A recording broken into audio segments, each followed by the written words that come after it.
صلی اللہ علیہ وسلم۔ اور حضرت عمر جیسا بندہ 24 لاکھ مربع میل کا حکمران اور شاہ روم کو خط لکھ کے کہتا ہے میں منت نہیں کرتا، میں حکم دیتا ہوں۔ نہ تگڑا بندہ جنگ قادسیہ کے لیے حضرت سعد بن ابی وقاص کو بھیجا، فتوح شام پڑھ کے دیکھیں۔ حضرت عمر بڑے پریشان ہیں، اتنے دن ہو گئے کوئی رپورٹ ہی نہیں آئی۔ اب تو موبائل ہے نا، ایک ایک منٹ کی رپورٹ لیں آپ، بلکہ آپ ایک ایک منٹ کی فوٹو لیں، آپ رپورٹ تو دور رہ گئی۔ حضرت عمر فاروق رضی اللہ تعالیٰ عنہ بڑے پریشان ہیں کہ قادسیہ میں حضرت سعد بن ابی وقاص کے ساتھ لوگ جہاد کرنے گئے، رپورٹ کوئی نہیں آ رہی۔ اتنے پریشان تھے کہ باہر نکل کے نا اس رستے پہ بیٹھ جاتے جو رستہ قادسیہ کی طرف سے آتا تھا، جو بھی آتا جاتا پوچھتے جنگ کے کیا حالات ہیں۔ ادھر جب اللہ نے فتح دے دی نا تو حضرت سعد بن ابی وقاص رضی اللہ تعالیٰ عنہ نے ایک قاصد کو خط دے کے بھیجا، کہنے لگے عمر کے پاس جاؤ، انہیں اطلاع دو کہ الحمدللہ اللہ نے اسلام کو فتح عطا کر دی۔ یہ حضرت عمر کو جا کے دینا، وہ بڑے پریشان ہوں گے۔ وہ جو اس زمانے میں اس طرح ہوتا تھا کہ کئی دور دور سے صحابہ جو دوسرے شہروں کے ملکوں کے رہنے والے ہوتے تھے وہ بھی آ کے شامل ہو جاتے تھے جہاد میں۔ کوئی ایک دفعہ مدینے آیا، کوئی 2 دفعہ آیا، پھر اپنے اپنے علاقوں میں۔ بہت سارے لوگوں نے زیادہ دفعہ حضرت عمر کو دیکھا بھی نہیں تھا۔ وہ جو قاصد خط لے کے آیا تھا نا، اس نے ایک آدھ دفعہ دیکھا تھا، حضرت عمر بوڑھے ہو گئے، وہ پہچانتا نہیں تھا۔ ادھر سے وہ خط لے کے آ گیا۔ حضرت عمر مدینے سے باہر نکل کے اس روڈ پہ بیٹھے تھے جو قادسیہ سے آتا تھا۔ جب وہ اس آدمی کو آتے دیکھا تو حضرت عمر اٹھ کے کھڑے ہو گئے، فرمانے لگے قادسیہ سے آ رہے ہو؟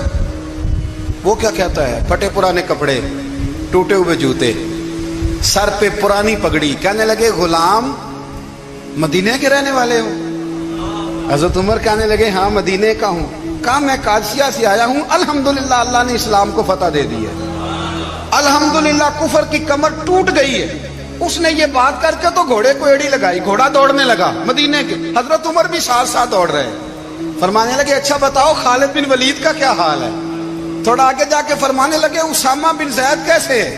وہ کہتے ہیں ٹھیک ہے۔ پھر اس نے اور گھوڑا، عمر ساتھ ساتھ دوڑ رہے ہیں، ساتھ ساتھ 24 لاکھ مربع میل کا حکمران، ایک جوتا پیر سے نکل گیا، عمر دوڑ رہے ہیں۔ آگے جا کے پوچھتے ہیں سعد بن ابی وقاص کا کیا حال ہے؟ کہا حضور وہ بھی ٹھیک ہے۔ کتنے لوگ میرے شہید ہو گئے مسلمانوں میں سے؟ کہنے لگا صحیح گنتی کا نہیں پتا، یہ لفظ ادا ہوتے ہوتے مدینے کی سرحد آ گئی۔ لوگوں نے عمر کو گھوڑے کے ساتھ دوڑتے دیکھا تو کہا امیر المومنین کیوں دوڑ رہے ہیں؟ وہ غلام چھلانگ لگا کے نیچے آیا، قدموں میں بیٹھ گیا، کہنے لگا حضور آپ نے بتایا ہی نہیں آپ امیر المومنین ہیں۔ آپ فرمانے لگے کیا بتاتا؟ میں تو اونٹ چرانے والے کا پتر ہوں، کیا بتاتا؟ وہ عمر ہوں جس نے اپنے گناہوں کا حساب دینا ہے، کیا بتاتا؟ جو سعد بن ابی وقاص کو جہاد پہ بھیج کے خود بزدلوں کی طرح گھر میں بیٹھا ہے، کیا بتاتا؟ کوئی حیثیت نہیں، کوئی تار۔ تو نے اچھا کیا، تو مجاہد تھا، مجھے ساتھ ساتھ دوڑایا، تو نے اچھا کیا۔ جتنے لوگ تھے چیخیں مار کے رونے لگے۔ حضرت فاروق اعظم سے کہنے لگے عمر جب تک تیرے جلوے رہیں گے اللہ کامیابیاں ہی عطا فرمائے گا، جب تک تیرا رنگ رہے گا اللہ تعالیٰ نوازتا ہی رہے گا۔ کچھ نہیں، کبھی اپنا آپ ظاہر ہی نہیں کیا۔ بہت بڑے تھے، بہت بڑے تھے حضرت عمر، بڑے تھے۔ حضرت ابو رافع غلام تھے، قرآن پاک بڑا سونا پڑھتے تھے۔ حضرت عمر جب بھی انہیں ملتے کہتے ابو رافع تو عمر سے اچھا ہے، قرآن بڑا شاندار پڑھتا ہے۔ تو وہ کہتے حضور اگر میں قرآن صحیح پڑھتا ہوں تو آپ کو قرآن کی تشریح زیادہ صحیح آتی، آپ بھی تو مجھ سے افضل ہیں۔ تو آپ فرماتے نہیں پھر بھی تو مجھ سے افضل ہے۔ کیوں؟ اس لیے کہ تو اپنے آقا کی نوکری بھی ٹھیک کرتا ہے اور رب کی عبادت بھی ٹھیک کرتا ہے، اور مجھے خالص صرف عبادت کرنی ہوتی ہے وہ بھی ٹھیک نہیں کر پاتا۔ ساری زندگی اپنا محاسبہ، ساری زندگی اپنے گریبان میں دیکھا، ساری زندگی اپنے آپ کو پرکھا، اپنے آپ کو ٹٹولا۔ 62 سال عمر بیت گئی۔ حضرت حذیفہ بن یمان ایک صحابی تھے، میرے نبی کریم علیہ السلام نہ ان سے راز کی باتیں کرتے تھے۔ ہر بندے کا ہاضمہ ٹھیک نہیں ہوتا، سب سے راز کی بات نہیں کرنی چاہیے۔ حضرت حذیفہ بن یمان کہتے ہیں حضور راز کی باتیں بتاتے۔ مدینہ منورہ میں جو منافقین تھے ان کی لسٹ بھی نبی پاک نے حضرت حذیفہ بن یمان کو دی تھی۔ جب کوئی مشکوک آدمی مر جاتا نا تو صحابہ کہتے ہیں ہم دیکھتے اگر حضرت حذیفہ نے جنازہ پڑھا ہے تو ہم بھی جنازہ پڑھ لیتے،